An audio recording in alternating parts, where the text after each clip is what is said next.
Autographs Through the Mail, episode number 46 of Bigfoot Sighting. So we got some pretty neat items to show this time around. So first off, let's get into a couple personal collection items.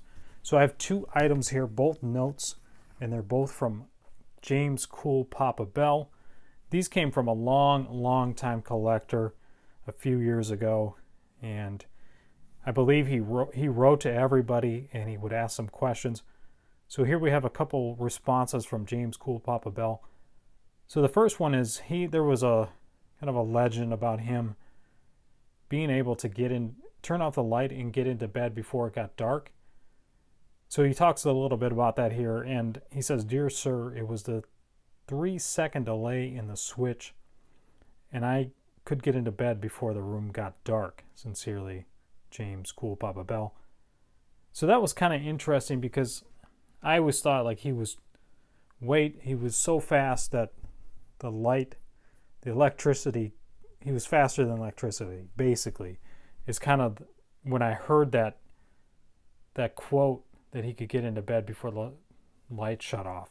But there was an actual delay. So that's actually really kind of interesting to hear him say that.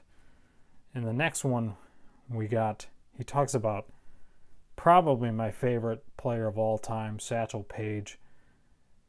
So he asked him about Satchel Paige, and it says Satchel Paige was just as great as any pitcher in the major leagues in his prime or greater.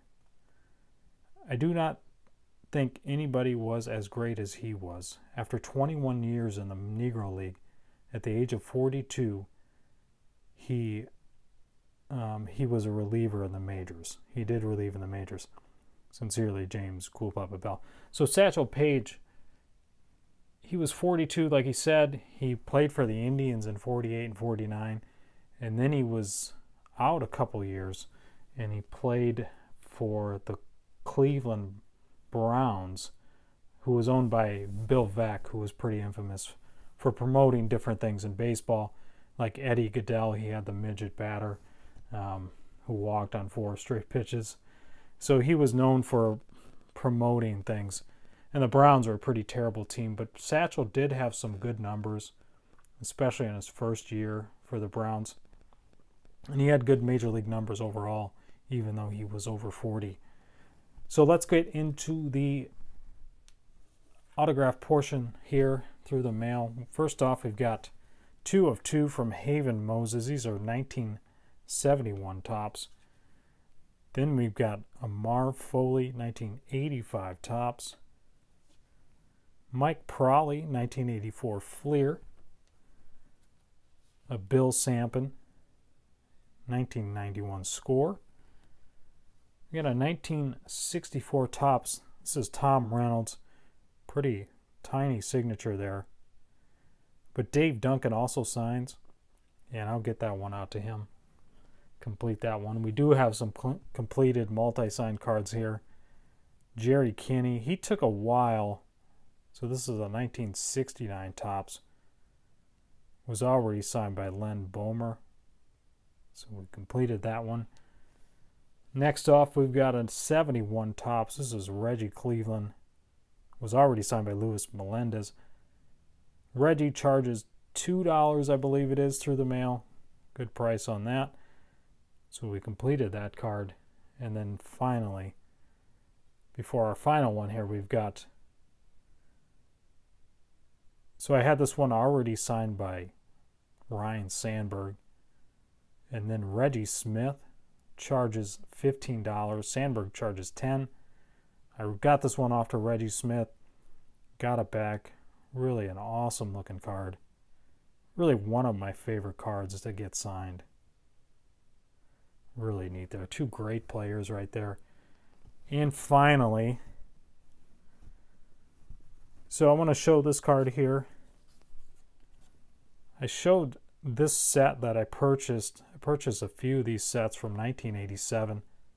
Brooke Bond T is what they're called. Mysteries of the Unknown, I believe. So one of the cards is this really infamous footage of a Bigfoot sighting. So this footage is known, this film is known as the Patterson-Gimlin film, and it supposedly catches Bigfoot walking.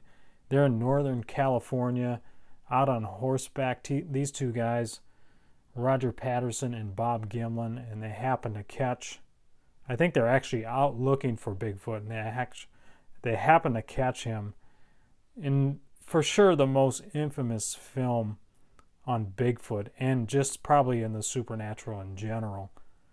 And Roger Patterson died a few years after this. This was 1967 when this footage was taken. He died in 1972. But Bob Gimlin, who's like 90 years old, he is still alive, and I was able to write to him, and he signed 2 of 2. Unfortunately, it would have been nice if he would have signed it on the front, but he signed it on the back. And these are little cards, so if you compare them to just a standard baseball card, they're like the size of T206 cards. So we have 2 of 2 here from him. And I wrote him a questionnaire, but unfortunately he did not respond to the questions. I mean, he is 90, so I'm happy to get it back regardless, but it would have been interesting to see. I asked him some questions about Bigfoot and his life in general, but unfortunately he didn't get that one back. However, still really need to get that one back. So that's it for this one. Really appreciate you guys watching. Please check out the links below and stay tuned for more.